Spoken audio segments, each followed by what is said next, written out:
నమస్కారం రైతు సోదరులారా, my farming my passion daily market అప్డేట్స్కు స్వాగతం. శనగ మార్కెట్లో ఈరోజు ఒక కీలక పరిణామం జరిగింది. నాఫెడ్ శనగ R26 టెండర్ ఈరోజు రద్దయింది. తదుపరి టెండర్ తేదీని ఇంకా ప్రకటించలేదు. ఒంగోలులో శనగ ధరలు ఈరోజు ఒత్తిడికి లోనయ్యాయి.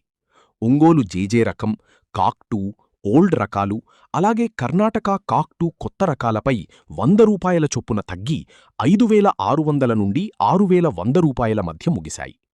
అయితే హైదరాబాద్ జగదీష్ ₹6,100 వద్ద, కర్నూలు జగదీష్ ₹5,950 వద్ద, ఇంకొల్లు 5,700 మరియు తాడిపత్రి 5,900 వద్ద స్థిరంగా ఉన్నాయి. ఢిల్లీలో ఉదయం వ్యాపారాలు లేకపోయినా ఆ తర్వాత ట్రేడింగ్ ప్రారంభమయ్యాక రాజస్థాన్ లైన్ 5,875, ఎంపీ లైన్ 5,800లపై ₹50 చొప్పున తగ్గుదల కనిపించింది. ఇండోర్ శనగ 6,000, 6,050 వద్ద, కాన్పూర్ క్లోజింగ్ 5,925 వద్ద ముగిశాయి. గుల్బర్గాలో 5,500, 5,800 పలికింది.